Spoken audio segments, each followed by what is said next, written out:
Hello students, standard 7th.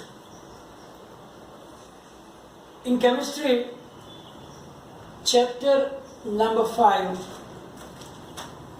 acids, bases and salts. In few previous lessons, we talked about what are the acids, what are the bases, and how we can decide whether it is acid or a base. Firstly, we understand that the food items which tastes sour are acid, means they contain acid.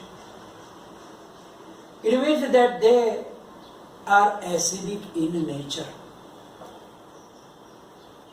And also we noticed that the substances which are bitter in taste and soapy in touch, they are known as bases.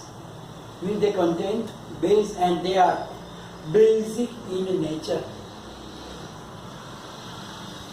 But then we also saw that it is very, very dangerous to taste or touch any unknown chemicals because they can be corrosive.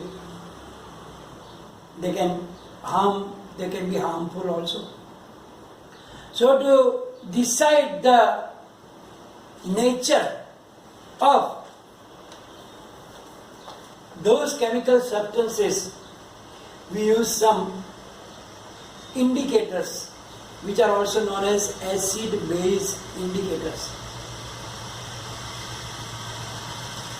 And these indicators give different colors in different medium. Therefore, with that color change, we can decide the nature of the chemical given. And we talked about the natural indicators like litmus, which is obtained from lichen, a plant, and which gives different color with acid and bases. So it gives red color with acid, blue color with base, but it is purple in color. And from that we make litmus papers also. And I gave you a short form also, ABR and DRB, if you remember. But this were the natural indicators. The others were turmeric powder and the China rose petals, etc. Now, sometimes in the laboratory, during the reactions between the acids and base, to understand that processes, they use some chemicals also, which also gives different color in acid and base. So they are known as synthetic indicators, like phenolphthalein, methyl orange, and so on. If you understand, then we can see that if you use that phenolphthalein is used in the processes between acid and base because it gives different color in both the mediums. if you put few drops of phenolphthalein in acidic medium, then it becomes colorless. Means there will be no color seen. It looks like water without any color. So the phenolphthalein does not give any color with acids, means in acidic medium. But the same phenolphthalein, if you add in the basic substances, means those who are basic in nature, then it will give you pink color. So to understand the neutralization process between acids and bases, this phenolphthalein is very, very useful. Similarly, the other one is methyl orange also, which gives orange color or yellow color with acid and base. So that is also sometimes used as acid-base indicator. They are known as synthetic indicators because they are not naturally occurring. They are made in laboratory. Therefore, they are known as synthetic indicators. They are also used as acid-base indicators. I remember something, so let me tell you. But this will be useful in standard 10th, but just for your knowledge, I'm going to tell you some other indicators. This indicator that we know, like litmus papers, turmeric papers, and China rose petals solution, and there's phenolphthalein and methyl orange, etc. They are giving different colors,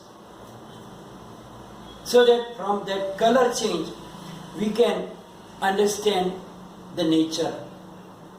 But besides this,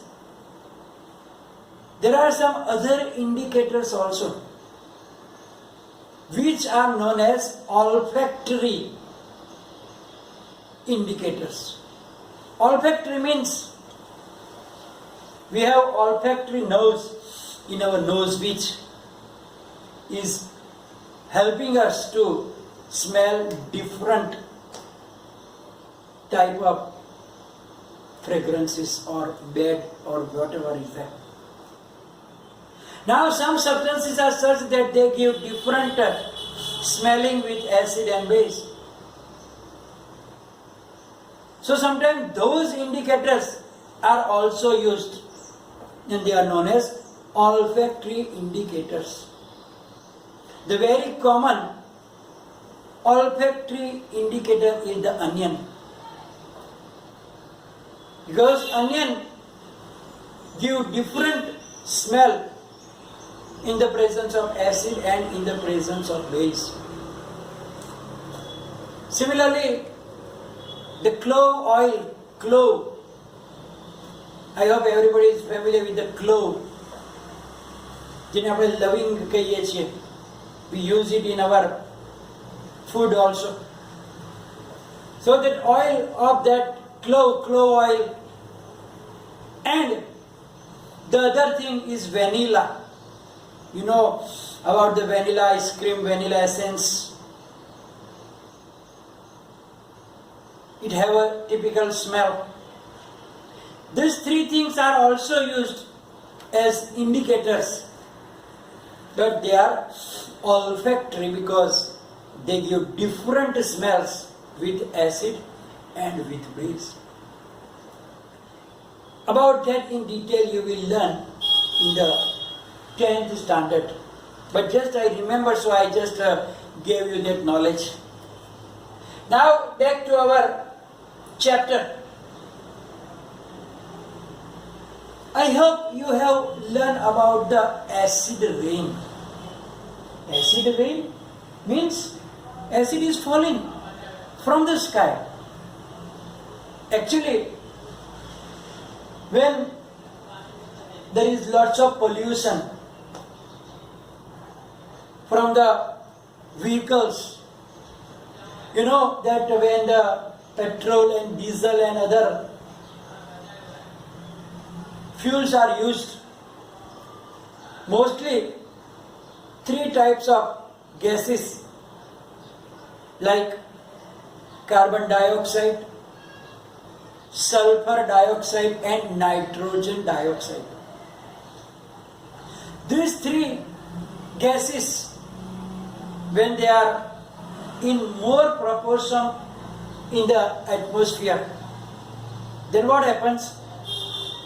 When the rain is falling, the few gases out of this, in different proportion, they are getting dissolved in the raindrops. And we know that these oxides of non-metals are acidic in nature. It means that these oxides, when they are dissolved in water, they becomes acid. For example, the carbon dioxide gas, when it is dissolved in water, it becomes carbonic acid. Similarly, the sulfur dioxide, when it is dissolved in the rain, it makes sulfuric acid. And nitrogen dioxide, when dissolved in the raindrops or any water, it becomes nitric acid. So when there are these gases in the atmosphere in some more extent, and when the rain is coming, in this situation, these gases are dissolving and making those three acids: carbonic acid, sulfuric acid and nitric acid. And along with the rainwater, they also fall on our earth. Therefore we call it acid rain. So it is not totally acid, but there is some acid also with the rain. Therefore we call it acid rain. And that acid rain is very, very harmful for animals also, for plants also, and for some historical monuments also. Because this acid can damage our skin. It can damage the plants also. The cells of the plants also can be get damaged. Lately you will learn that because of the acid, the water in the water bodies like lakes and ponds, the water become acidic. And if the aquatic animals consume that acidic water, they can die also. Similarly, that acid are very strong so that they can affect the buildings also, especially those historical monuments which are very, very old. They also can be damaged by this acid rain. Therefore, if we can control the pollution, then these gases will be less in the atmosphere and we can prevent ourselves from the acid rain. Now, after this we are going to learn about the neutralization process. Means in the laboratory, we have to study with the real acids and real bases, not in the standard. But when you go in the higher standards, then you have to do the practicals to understand the reactions between the acids and bases and so on. You have to be very, very careful because these acids and bases are very, very corrosive. Corrosive means they are very strong. If they fall on some metal, they can affect the metal also. If they fall on our body, it can burn the skin and it can get damaged. If it is falling on your clothes, it can make holes in the clothes. Falling on your books also can damage your books. And therefore, a great care should be taken while handling the laboratory acids and laboratory bases. If they are diluted, they are not much corrosive, but when they are not diluted, concentrated, in this situation, they are very, very harmful. If you see the bottles in which they are filled, on that also there will be some notice caution will be there, that handle with care because they can be corrosive. Some names of the common acids and bases which are used in the laboratories are given here, like hydrochloric acid, nitric acid, sulfuric acid. There are other also, acetic acid, carbonic acid, and so much. And some of the bases are here which are used in the laboratory are sodium hydroxide, potassium hydroxide, aluminium hydroxide, etc. So these are some common acids and bases. So you have to remember these names. So whenever you see in the laboratory, you remember that they are acids, they are bases, so they can be corrosive. So when you use them, you should be very, very careful. In the next session, we will learn about the reaction between those acids and base, which make salt.